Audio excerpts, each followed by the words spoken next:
plusieurs formes de paintball.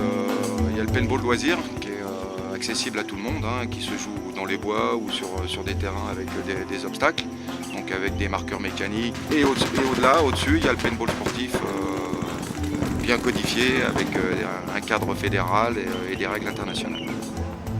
C'est un sport d'équipe dans la mesure où tu peux pas, tu es obligé de communiquer, on est 5 sur le terrain et tu peux pas jouer tout seul. Tu es obligé de tenir compte de la place de tes partenaires, savoir combien il te reste de joueurs sur le terrain. Dès l'instant où on est en infériorité numérique, les déplacements sont plus les mêmes. Le but du jeu, c'est d'adapter des stratégies au niveau de l'adversaire et de la configuration du terrain.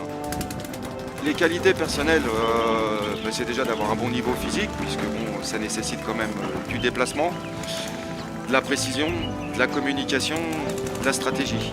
C'est quand même un sport qui est très complet. Après, les qualités premières, ça reste quand même le fair play et la sportivité, puisque c'est quand même un sport agressif. C'est quand même le seul sport où on se tire dessus, même si c'est avec des billes de peinture. Donc c'est important de garder un bon esprit sportif.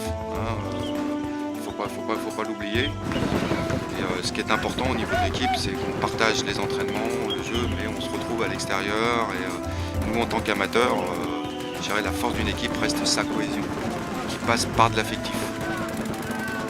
Donc on a fait un peu le grand écart, puisqu'on a commencé en 2007 en M5, c'est-à-dire la division la plus basse.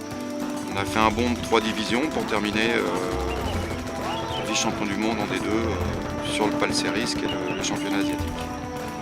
Tout en ayant, durant ces années, 5 titres de champion de la Réunion.